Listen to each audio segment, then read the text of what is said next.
نہج البلاغہ سے مولا علی علیہ السلام کے خطبے کا تیسرا ریفرنس، حجت الاسلام مفتی جعفر حسین صاحب کے اردو ترجمہ میں پیج نمبر 107، خطبہ نمبر ہے 5۔ یہ بڑی کڑوی باتیں ہیں، بڑے حوصلے سے سننی ہیں۔ جب ابو سفیان نے عباس ابن عبد المطلب جو نبی صلی اللہ علیہ وآلہ وسلم کے چچا تھے، ابو سفیان فتح مکہ پہ معافی مانگ کے مسلمان ہو گیا، اس کی یاری دوستی تھی عباس کے ساتھ۔ جب مسلمانوں نے سیدنا ابو بکر الصدیق کی بیعت کر لی، مولا علی نے اس وقت تک نہیں کی تھی، 6 مہینے بعد کی، یہ پوری ڈیٹیل طرف 3 گھنٹے کا لیکچر ہے، مسئلہ نمبر 55B میرا اہل سنت پاک.com پہ، وصی رسول کون ہے اور حدیث قرطاس کا تحقیقی جائزہ، جسے شوق ہو تو وہ دیکھ سکتا ہے۔ اب اس نے موقع غنیمت جانا تو اس نے عباس بن عبد المطلب کو لیا اور مولا علی کے پاس آیا کہ یہ کیا نچلے درجے کا ابو بکر، بنو تیم جو سب سے نچلا قبیلہ ہے قریش کا، اصل قبیلے تو بنو ہاشم اور بنو امیہ ہیں، ٹھیک ہے، اور یہ کمزور درجے کا نچلے درجے کے قبیلے کے لوگ ہیں جن کی بیعت ابو بکر کی لوگوں نے کر لی ہے، تو علی تم ہاتھ بڑھاؤ، ہم تمہارے ہاتھ پہ بیعت کرتے ہیں۔ بولے اعوذ باللہ تعالی، اندازہ لگائیں۔ تو مولا علی نے کہا تو جب مسلمان ہوا تب بھی اسلام کا دشمن، اور جب تو کافر تھا اس وقت بھی اسلام کا دشمن ہی تھا۔ خوب ڈانٹا۔ اور یہ ہمارے اہل سنت کے ہاں کئی روایتیں ہیں، تاریخ طبری ہے جو تاریخ الامم والملوک، امام طبری اہل سنت کے ایک ہیں، اہل تشیع کے، اہل سنت کے امام طبری، انہوں نے بھی یہ سارے ان کے جو ڈسکشن جو مولا علی کے ساتھ ہوئی وہ نقل کی ہے، اور آپ اردو میں ترجمہ شائع ہو چکا ہے فیصل اکیڈمی لاہور والوں کا 2004 میں، صفحہ نمبر 424 اور جلد نمبر 2 میں یہ سیم خطبہ موجود ہے جو میں نہج البلاغہ سے ورڈ بائی ورڈ مولا علی علیہ السلام نے جو جھڑکا ابو سفیان کو، یہ کہنے لگا میں پیادوں اور سواروں سے بھر دوں گا اس پورے مدینے کو، تیری حمایت کے اندر ابو بکر کو ہٹاؤ۔ تو مولا علی نے کہا کہ ہاں انہی پیادوں اور سواروں کے ساتھ بھرے گا نا جو تو خندق میں اور احد میں رسول اللہ کے مقابلے پر لے کے آیا تھا جن لوگوں کو، آج ابو بکر کے مقابلے پر میری حمایت کے اندر ان لوگوں کو لے کے آئے گا۔ اسی لیے میں کہتا ہوں یہ لوگ مطلب ادھر بھی اسلام کے ساتھ دشمنی، یہاں پہ بھی ظاہر ہے کہ کمزور درجے والے لوگ تھے، نبی علیہ السلام کی ان کو صحبت اتنی نہیں ملی، ہم ان کو صحابی مانتے ہیں رضی اللہ تعالیٰ عنہ کہتے ہیں، لیکن ان کو صحبت نہیں ملی، تو ظاہر ہے وہ کمزوریاں پھر نظر بھی آ رہی ہیں۔ اب یہ وہ آپ ورڈ بائی ورڈ خطبہ سنیں مولا علی نے کیا ڈانٹا ہے، اور اس میں کئی ایک ٹروتھ ایکسپوز کیے مولا علی نے۔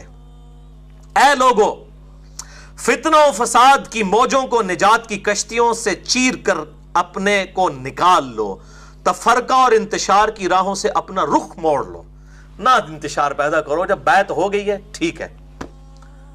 اللہ اکبر۔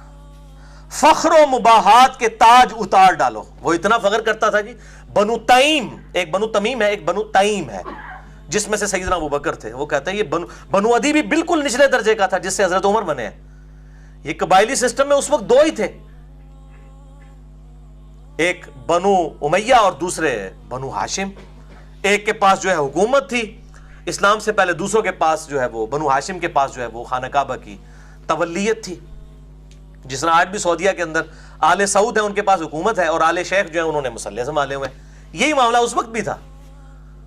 تو اب وہ کہہ رہے ہیں کہ جی یہ کمزور درجے کے قبیلوں کے لوگ، ان کو آپ خلیفہ چن رہے ہیں۔ آپ دیکھیں کیا کہہ رہے ہیں، فخر و مباحات کے تاج اتار ڈالو، صحیح طریقہ عمل اختیار کرنے میں کامیاب وہ ہے جو اٹھے تو برو پر اور بال کے ساتھ اٹھے، اور نہیں تو اقتدار کی کرسی دوسروں کے لیے چھوڑ دے۔ وہ کہہ رہے ہیں جب لوگوں نے اتفاق کر لی ابو بکر کے اوپر، پھر اس معاملے میں اس کو معاملے کو بگاڑنے کی ضرورت نہیں ہے، بلکہ اقتدار کی کرسی ان کے لیے چھوڑ دی جائے۔ ظاہر نبی صلی اللہ علیہ وسلم بادشاہ نہیں تھے، اللہ کے خلیفہ تھے دنیا پہ، آپ یہ ملوکیت کر ہی نہیں سکتے تھے کہ مولا علی کو اپنے بعد خلافت دے کر جاتے، اگرچہ مولا علی حقدار بھی تھے، کسی بھی درجے میں کسی صحابی سے کم نہیں تھے بلکہ بڑھ کر ہی تھے، لیکن آپ صلی اللہ علیہ وآلہ وسلم یہ ملوکیت نہیں کر سکتے تھے، اور سیدنا علی کو بھی یہ پتا تھا۔ مسئلہ نمبر 55B، وصی رسول کون ہے صلی اللہ علیہ وآلہ وسلم اور حدیث قرطاس کا تحقیقی جائزہ، اس میں نے ڈیٹیل سے ہی بات کی ہے۔ اب یہاں پر دیکھیں وہ کہتے ہیں، اور اس طرح خلق خدا کو بد امنی سے راحت میں رکھو، اس وقت طلب خلافت کے لیے کھڑا ہونا ایک گدلا پانی اور ایسا لقمہ ہے جو کھانے والے کے گلے میں پھنس کر رہے گا، پھلوں کو ان کے پکنے سے پہلے چننے والا ایسا ہی ہے جیسے دوسروں کی زمین میں کاشت کرنے والا. وہ کہتے ہیں جب پھل کچا ہو تو اس کو تو نہیں اتارنا چاہیے, یعنی میں بھی پھل ہوں, میرا پکنے کا وقت آئے گا جب جمل, صفین اور نہروان لڑنی ہوگی. وہ میرے نبی نے میری ڈیوٹی لگائی ہے, وہ ظاہر ہے چوتھے خلیفہ نہیں لڑنی تھی آ کے, تو کچے پھل کو مت توڑو. اب وہ ان کو یہ باتیں پتہ تھی, وہ آگے بات یہ کریں گے بھی. اگر بولتا ہوں تو لوگ کہتے ہیں یہ دنیاوی سلطنت میں اٹھ کھڑے ہوئے ہیں, اور اگر میں چپ رہتا ہوں تو لوگ کہتے ہیں موت کے ڈر سے چپ کر گیا. افسوس اب اس بات پر کہ جب میں ہر طرح کے نشیب و فراز دیکھ چکا ہوں. وہ کہتے ہیں میں نے تو ہر جگہ اسلام کے لیے قربانیاں دیں, میں تقیہ کس طرح کر سکتا ہوں, میں اللہ کا شعر ہوں. یہ کہتے ہیں خالد ابن ولید نے وہ جکڑ کے رسیوں میں, جھوٹی روایت, وہ 1 کروڑ خالد ابن ولید مولا علی کا مقابلہ نہیں کر سکتے. وہ کہتے ہیں میں نے تو اسلام کے بڑے یہ ادوار دیکھے ہیں, جب کوئی بھی آگے نہیں جاتا تھا, خیبر کے اندر, خندق کے اندر ابن عبد الود آ گیا, خیبر میں مرحب آ گیا, تو میں نے تو یہ سارے معاملات خود دیکھے ہوئے ہیں, میں موت سے نہیں ڈرنے والا. صحیح مسلم میں آتا نا, میرا نام میری ماں نے حیدر رکھا ہے, شیر ہوں میں. وہ کہتے ہیں میں تو سارے نشیب و فراز دیکھ چکا ہوں. اللہ کی قسم ابو طالب کا بیٹا موت سے اتنا مانوس ہے کہ بچہ اپنی ماں کی چھاتی سے اتنا مانوس نہیں ہوتا. ماں کی چھاتی سے جو دودھ کے لیے جتنا بچہ تڑپتا ہے, اتنا میں موت کا مشتاق ہوں. ظاہر ہے جی, جن کے لیے آخرت کی زندگی سب کچھ ہو تو دنیا لائبلٹی ہے, آخرت تو ایسٹ ہے ان کے لیے. البتہ ایک علم پوشیدہ ہے میرے سینوں کی تہوں میں لپٹا ہوا, اگر اسے ظاہر کر دوں تو تم اسی طرح پیچ و تاب کھانے لگو جس طرح گہرے کنویں میں رسیاں لرزتی اور تھر تھراتی ہیں. یعنی میرے پاس ایک علم ہے. وہ علم کیا ہے کہ کچے پھل کو نہیں توڑنا, میرے پکنے کی باری ابھی نہیں آئی ہے, وہ آئے گی جب جمل, صفین اور نہروان لڑنی ہوگی. اور وہ سینے میں چھپا ہوا علم کیا نبی صلی اللہ علیہ وسلم نے دیا. یہ میں نے 72 احادیث والے پمفلٹ میں اس کو واقعہ کربلا کا حقیقی پس منظر 72 صحیح الاسناد احادیث کی روشنی میں اس کے اندر اس کو بریف کیا ہے. حدیث میں بتا دیتا ہوں, سنن نسائی الکبریٰ میں انٹرنیشنل نمبر کے مطابق 8457 ہے, مسند احمد میں 11790 ہے. نبی علیہ السلام اپنی ایک زوجہ کے گھر سے باہر نکلے, آپ کا جوتا ٹوٹ گیا, آپ نے جوتا گھانٹنے کے لیے مولا علی کو دیا, وہ جوتا گھانٹنا شروع ہو گیا. آپ صلی اللہ علیہ وسلم تھوڑے آگے جا کر کھڑے ہو گئے. آپ صلی اللہ علیہ وآلہ وسلم نے فرمایا علی کا انتظار کرتے ہیں. پھر آپ نے فرمایا کہ اللہ تعالیٰ نے مجھے نبی بنا کر مبعوث کیا, تو ایز اے لاسٹ ریزارٹ مجھے کافروں کے خلاف تلوار اٹھانی پڑی قرآن حکیم کی خاطر, اس کو منوانے کی خاطر, ایز اے لاسٹ ریزارٹ. لیکن تم میں ایک خوش نصیب ایسا بھی ہے کہ جسے اسی طریقے سے جس طریقے سے میں نے قرآن حکیم کی تعبیر کی خاطر تلوار اٹھائی, وہ قرآن کی تعویل کی خاطر مسلمانوں کے خلاف تلوار اٹھائے گا. سیدنا ابو بکر نے کہا یا رسول اللہ, انا یا رسول اللہ, کیا میں ہوں؟ فرمایا لا, حالانکہ آپ لا کے الفاظ نہیں استعمال کرتے تھے. سیدنا عمر نے کہا یا رسول اللہ وہ خوش نصیب میں ہوں؟ فرمایا نہیں, بلکہ وہ خوش نصیب وہ ہے جو میری جوتیاں گانٹ رہا ہے. صحابہ دوڑے مولا علی کی طرف اور کہا کہ آپ کو مبارک ہو, آپ کے لیے اتنی بڑی خوشخبری ہے کہ آن دا بہاف آف پروفٹ آپ مسلمانوں کے خلاف تلوار اٹھائیں گے جس طرح کہ نبی صلی اللہ علیہ وسلم نے کافروں کے خلاف. تو مولا علی مسکرا پڑے. صحابہ کہتے ہیں ہم سمجھ گئے کہ مولا علی کو اس بات کا پتہ ہے, حضور نے بتایا ہوا ہے ان کو پہلے ہی کہ آن دا بہاف آف پروفٹ انہوں نے جنگ جمل, صفین اور نہروان لڑنی ہے. کسی سعودی عرب کے تنخواہ دار مولوی کے سرٹیفکیٹ کی ضرورت نہیں ہے, نہ کسی ایران کے تنخواہ دار مولوی کے سرٹیفکیٹ کی ضرورت ہے. الحمدللہ بخاری اور مسلم میں درجنوں احادیث میں نے اس ریسرچ پیپر میں لکھی ہیں جنگ جمل, نہروان اور صفین کے اوپر. مولا علی کے لیے گارنٹی حق پہ ہونے کی نبی صلی اللہ علیہ وآلہ وسلم نے دی ہے الحمدللہ. تو آپ یہ دیکھ لیں, یہ سیم خطبہ یہاں پہ بھی موجود ہے نہج البلاغہ میں. اچھا, اب ہمارے سنی بھائی سوچ رہے ہوں گے تو میں ان کو بھی تھوڑی سی پھکی دے دوں, پھر یہ جب لیکچر ہوگا نا تو کہیں گے تکو نا جی سب کچھ لکھا ہے شیعہ دی کتابیں, شیعہ کیوں نہیں مندے؟ تو تسی مندے ہو اپنی کتاباں نو؟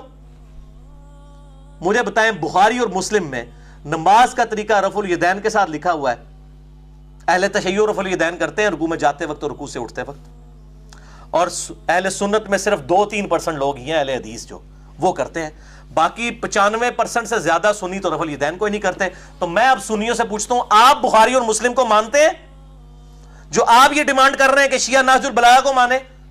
پہلے اپنی منجی طرح بھی ڈنڈا پھیرو نا, اور جو بیچارے اہل حدیث اس پہ عمل کر رہے ہیں، کبھی ان کو کہتے ہیں مکھیاں مارتے ہیں، کبھی کسی طریقے سے سنت کا مذاق اڑاتے ہیں، اور جی منسوخ ہو چکا ہے، سعودی عالم تو نہیں حال تک پتہ لگا کہ منسوخ ہے، تو انو چوتھے محلے پتہ لگ گیا منسوخ ہو گیا، جڑے ہندوؤں دی اور سکھاں دی اولاد ہو، اور جو صحابہ کی اولاد ہے، عرب میں کبھی بھی کافروں کی حکومت نہیں رہی ہے اس کے بعد، وہ سب نسل در نسل مسلمان ہیں، اور وہ رفع الیدین سے نماز پڑھ رہے ہیں، او اور نے اور نے او اور یا اور تسی کچھ اور ہو، کیونکہ کتابیں فیصلہ کریں گی، ڈکشنریز آلویز اتھارٹی۔ تو اگر شیعہ نہج البلاغہ کو نہیں مان رہے تو سنی بھی 95% سے زیادہ بخاری مسلم کو کوئی نہیں مان رہے، ویسے کہیں گے قرآن کے بعد سب سے افضل بخاری اور مسلم، جب ماننے کی باری آئے گی تو پھر چہرے لٹکنا شروع ہو جاتے ہیں، اتنے بڑے بڑے بزرگ، تو ان کو بھی اس طرح ہی ذاکرین نے پٹی پڑھا دی ہے کہ یہ تو کتابوں میں لکھا ہوا ہے نا، تو اب یہ ترجمہ بھی میں نے ان کا ہی پڑھ رہا ہوں تاکہ کوئی پھر یہ کہتے ہیں جی خود ترجمے کرتے ہیں تو ہم خود کر ہی نہیں رہے ہیں، جی ان کو عربی نہیں آتی، اللہ فضل ہے تو مولویوں زیادہ عربی آمدی ہے الحمدللہ، اور پھر ہم تو اپنا ترجمہ تو پیش ہی نہیں کر رہے، یہ جن کا ترجمہ پیش کر رہے ہیں آپ کے مولویوں کے بڑے بزرگ ہیں، وہ ان کو بھی نہیں عربی آتی جنہوں نے ترجمہ کیا ہے، تو پھر تو اپنی خیر بناؤ، دنیا عربی کسی نے نہیں آمدی۔ تو یہ الحمدللہ میں نے اس حوالے سے بھی کلیریفیکیشن آپ کو دے دی۔ تو میرا تو موقف یہی ہے اس کے فرقہ واریت کے حوالے سے، یہ لعنت جو ہے ان الذین فرقوا دینہم وکانوا شیعا لست منہم فی شیء، سورہ الانعام آیت نمبر 159، جنہوں نے دین میں فرقے بنائے اور اپنے آپ کو گروہوں میں بانٹ لیا ہے، نبی صلی اللہ علیہ وسلم آپ کا ان سے کوئی تعلق ہی نہیں ہے، تو انما امرہم الی اللہ، ان کا معاملہ اللہ کے سپرد ہے، اللہ تعالیٰ قیامت الدین ان کو بتائے گا ان کے ساتھ کہ انہوں نے یہ فرقہ واریت کی لعنت جو امت میں ان ذاکرین نے اور مولویوں نے عام کی ہے، اور وہ اپنی اپنی مرضی کی چیزیں لے کے پھر رہے ہیں، اور وہ یہود و نصارہ کے اندر بھی یہی خرابی تھی جو سورۃ المومنون کی آیت نمبر 53 میں آئی، فَتَقَطَّعُوا أَمْرَهُمْ بَيْنَهُمْ زُبُرًا، نبیوں کے جانے کے بعد انہوں نے اللہ تعالیٰ کے احکامات کو بدل دیا، پارا پارا کر دیا، کل حزب بما لدیہم فرحون، ہر گروہ اس میں خوش ہے جو اس کے پاس ہے، سنی کہتے ہیں ہمارے پاس صحابہ کی محبت ہے، شیعہ کہتے ہیں ہمارے پاس اہل بیت کی محبت ہے، ہمیں کسی اور چیز کی ضرورت نہیں ہے، اور اس طریقے سے انہوں نے اپنے آپ کو فرقہ واریت میں بانٹ لیا۔ تو اللہ تعالیٰ ماتا ہے فَذَرْهُمْ فِي غَمْرَتِهِمْ حَتَّى حِينٍ، اے نبی ان کو اپنی مدہوشی میں رہنے دے حتیٰ کہ ان کے موت کا وقت آ جائے، تو اللہ تعالیٰ ان کو پھر بتا دے گا۔ یہ ہے تو تعویل خاص کے اعتبار سے یہود و نصارہ کے بارے میں ہے، لیکن بخاری اور مسلم کی متفق علیہ حدیث ہے میری امت میں وہی خرابیاں پیدا ہوں گی جو یہود و نصارہ کے اندر پیدا ہوئیں۔ اس پہ بھی میں الگ سے لیکچر دے چکا ہوں، مسئلہ نمبر 157A اور B دیکھ لیں، سنی شیعہ کنفلکٹ پہ 100 کوسچنز 1 to 1 جو مجھ سے ہوئے ہیں، علی نقوی صاحب نے کیے 5 گھنٹے کی نشست، اس پہ میں نے ڈیٹیل کے ساتھ اس پہ بات کی ہے۔ نہج البلاغہ سے چوتھا خطبہ، سیکنڈ لاسٹ، خلفائے ثلاثہ کی توثیق مولا علی علیہ السلام کی طرف سے، مولا ابو بکر، مولا عمر، مولا عثمان رضی اللہ عنہم اجمعین وعلیہم السلام کی توثیق ایک خطبے کے اندر۔ حجت الاسلام مفتی جعفر حسین کے اردو ترجمہ، پیج نمبر 643، مکتوب نمبر 6، یہ خط ہے جو معاویہ بن ابی سفیان رضی اللہ تعالیٰ عنہ کے نام مولا علی نے لکھا جب انہوں نے بغاوت کی۔ تو یہ خط جو لکھا، یہ ورڈ بائی ورڈ میں خط پڑھنے لگا ہوں، مولا علی کا خط معاویہ بن ابی سفیان کے نام۔ وہ کہتے ہیں جن لوگوں نے ابو بکر، عمر اور عثمان کی بیعت کی تھی انہوں نے میرے ہاتھ پر اسی اصول کے مطابق بیعت کی ہے جس اصول پر وہ ان 3 خلفاء کی بیعت کر چکے تھے۔ مولا علی اپنی خلافت کی دلیل کس کو بنا رہے ہیں؟ ان اصحاب کو کہ جنہوں نے ابو بکر، عمر اور عثمان کو خلیفہ چنا۔ اس کا مطلب ہے کہ ان کی خلافت بھی پھر ٹھیک تھی۔ مولا علی کہہ رہے ہیں میری خلافت کو جسٹیفائی کر رہی ہیں یہ چیزیں کہ انہی لوگوں نے مجھے خلیفہ چنا ہے جنہوں نے ابو بکر، عمر، عثمان کو چنا تھا۔ ٹھیک ہے جی۔ اب وہ جو ہے وہ سنیوں کے اندر جو ناسبی گھسے ہوئے ہیں وہ کہتے ہیں نہیں یہ تو وہ تھے باغی تھے جو حضرت عثمان کو قتل کرنے آئے تھے، وہ صحابہ کرام تھے، باغی نہیں تھے، وہ بیچ میں کچھ لوگ گھسے لیکن وہ بھی یہودی نہیں مسلمان ہی تھے، ان کو تعویل کی غلطی لگی۔ یہ عبداللہ بن سبا والا جو ڈھونگ رچایا ہوا ہے نا، عبداللہ بن سبا بعد میں آیا، اسے مولا علی نے خود قتل کروایا۔ مسئلہ نمبر 157 میں نے ان کے پوری اس ڈاکٹرائن کا چٹا بٹا کھول دیا بخاری اور مسلم کی روشنی میں۔ چند بدماشوں کو بچانے کے لیے ان لوگوں نے یہ ایک جو ہے ڈاکٹرائن گھڑی کہ جی عبداللہ بن سبا کوئی تھا، 40,000 صحابہ کی اس نے مت مار دی، نعوذ باللہ، ایک کلے نے۔ تو پھر کی تربیت ہوئی 40,000 بندیاں دی، عقل مت لو، صحابہ کرام کی توہین کرتے ہو یہ بات کر کے کہ ایک عبداللہ بن سبا نے سب کی مت مار دی، نعوذ باللہ من ذالک، حیا کرو۔ تو مولا علی کہہ رہے ہیں معاویہ سے کہ ابو بکر، عمر اور عثمان کی بیعت جن اصحاب نے کی تھی نا انہی اصولوں پر تو حضرت علی جس اصول پر خلیفہ بنے وہ تو ٹھیک، اور اسی اصول پہ مولا علی کہہ رہے ہیں ابو بکر عمر عثمان بھی خلیفہ بنے تو وہ بھی ٹھیک ہے نا جی. سمپل میتھمیٹکس ہے، کسی ذاکر کے سرٹیفکیٹ کی ضرورت نہیں ہے. اور یہاں جتنے بھی 100 کے قریب لوگ بیٹھے ہیں، اس آواز کو لوگوں تک پہنچائیں، اس حق آواز کو لوگوں تک پہنچائیں کہ کتابوں کے اندر یہ بات کیا لکھی ہے. جن لوگوں نے ابو بکر عمر عثمان کی بیعت کی تھی انہوں نے میرے ہاتھ پر اسی اصول کے مطابق بیعت کی جس اصول پر ان کی بیعت کر چکے تھے، اور اس کی بنا پر جو حاضر ہے اسے پھر نظر ثانی کا حق بھی نہیں ہے کہ جی اسی تے ہے نہیں انہوں کو خلیفہ چن لیا. انہوں نے کہا تہاڈی کے اوقات ہے؟ جب اصحاب بدر اصحاب شجرہ نے مولا علی کو خلیفہ چن لیا، تم لوگوں کی فتح مکہ پہ معافی مانگنے والے لوگوں کی کیا اوقات ہے ان کے مقابلے پہ؟ ہمارے مقابلے پہ نہیں، ان کے مقابلے پہ کوئی نظر ثانی کا حق نہیں، اور جو وقت موجود نہ ہو اسے رد کرنے کا اختیار بھی نہیں. اور شورا کا حق صرف مہاجرین اور انصار کو ہے، وہ اگر کسی پر ایکا کر لیں اور اسے خلیفہ سمجھ لیں تو اس میں اللہ کی رضا اور خوشنودی سمجھی جائے گی. یہ سیم خطبہ صحیح بخاری مسلم میں مولا علی کا بھی ہے، مولا عمر کا، جو 6 رکنی کمیٹی تھی، مولا علی کو، عثمان کو، طلحہ، زبیر، عبد الرحمن بن عوف اور سعد بن ابی وقاص کی کمیٹی بنائی. وہ انشاءاللہ میں اگلی دفعہ بتاؤں گا کہ یہ لوگ کس طریقے سے ان لوگوں کے خلاف پھر کھڑے ہوئے. تو کہتے ہیں کہ اللہ کی رضا بھی اس میں ہے. اب جو کوئی اس کی شخصیت پر اعتراض یا نیا نظریہ اختیار کرتا ہوا الگ ہو جائے، یعنی وہ شخصیت جس کو اصحاب رسول نے چنا ہے صلی اللہ علیہ وآلہ وسلم، وہ اس سے الگ ہو جائے تو اسے وہ سب اسی طرف واپس لائیں گے بائی فورس جدھر سے وہ منحرف ہوا ہے، اور اگر انکار کرے گا تو اس سے لڑیں گے، کیونکہ ایسا شخص مومنین کے طریقے سے ہٹ کر دوسری راہ پر ہو لیا ہے، اور جدھر وہ پھر گیا ہے اللہ تعالیٰ بھی اسے ادھر ہی پھیر دے گا. اگر بندے دا پتر نہ بڑھے تو اللہ تعالیٰ پھر اسی گمراہی چوں سٹ دے گا. تو بائی فورس معاویہ ہم تجھے رائے راست کے اوپر لے کر آئیں گے، مجھے خلیفہ چنا ہے اصحاب بدر اصحاب شجرہ نے. اب یہ دیکھیں کتنے کلیئر کٹ. اور یہ جو اشارہ کیا یہ سورۃ الحجرات کی آیت نمبر 9 ہے کہ جب کوئی مسلمان گروہ باغی ہو جائے نہ حق اس کے خلاف قتال کرو یہاں تک کہ وہ توبہ پر آمادہ ہو. تو اسی کی بنا پہ یہ قتال کیا گیا، جنگ صفین ہوئی. تو وہ کہتے ہیں ہم بائی فورس تجھے لے کے آئیں گے، اگر پھر بھی نہ آیا تو پھر ادھر ہی چلا جا جدھر اللہ نے تجھے پھینکا. اللہ اکبر. اے معاویہ میری جان کی قسم اگر تم اپنی نفسانی خواہشوں سے دور ہو کر عقل سے دیکھو گے تو سب لوگوں سے زیادہ مجھے ہی عثمان کے خون سے بری پاؤ گے، مگر یہ کہ تم بہتان باندھ کر کھلی ہوئی چیزوں پر پردہ ڈالنا چاہتے ہو. والسلام. چلو مسلمان مانا معاویہ کو، میں اہل تشیع کو بھی کہتا ہوں وہ کمزور درجے کا مسلمان تھے لیکن ہے مسلمان تھے، منافق نہیں تھے. ان کا معاملہ اللہ کے سپرد. السلام بھی اس میں کیا، والسلام لکھ کے خط کو مکمل کیا اور کہا یہ جو عثمان کے قتل کا جو بہانہ بنایا ہے مجھے خوب پتا ہے، سانون پتا ہے کہ کیا ہویا ہے. ٹھیک ہے، میں بخاری مسلم تو کھول دیتا ہے کہ کیا ہویا ہے، اصل مقصد کیسی. تو وہ انشاءاللہ میں اگلی دفعہ بتاؤں گا کہ ان لوگوں کی کیا ورڈک ہوا کرتی تھی. اور مولا عمر نے پہلے ہی بتا دیا تھا. صحیح مسلم میں 1258 نمبر حدیث ہے، یہ اب میں اس کی اگلے ورژن میں ڈال رہا ہوں 72 حدیث والے میں، اور کافی ساری حدیثیں میں نے ڈالی. 1258 صحیح مسلم دارالاسلام کی نمبرنگ کہ سیدنا عمر کہتے ہیں میں نے خواب دیکھا ہے. اچھا ایک حدیث وہ ہے جو ان کے زخم لگنے کی ہے، وہ بخاری میں 3700 ہے، 3700. اس میں تو ہے ان کو زخم لگ گیا، موت کا وقت قریب آیا، انہوں نے 6 رکنی کمیٹی بنائی. یہ اس سے پہلے کا واقعہ ابھی کچھ بھی نہیں ہوا. صحیح مسلم 1258 1258 صحیح مسلم انٹرنیشنل نمبر کے مطابق.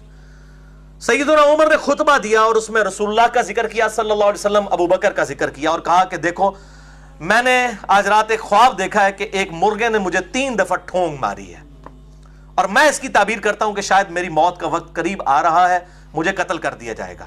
بخاری میں تو ہے زخم بھی لگ چکا تھا یہاں پہ.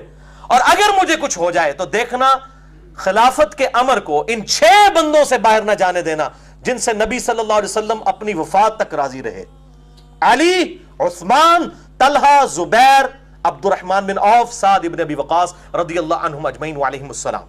اس کا مطلب ہے کچھ سے پھر ناراض بھی ہوں گے اگر 6 سے وفات تک راضی رہے. یہ عشرہ مبشرہ والے تھے.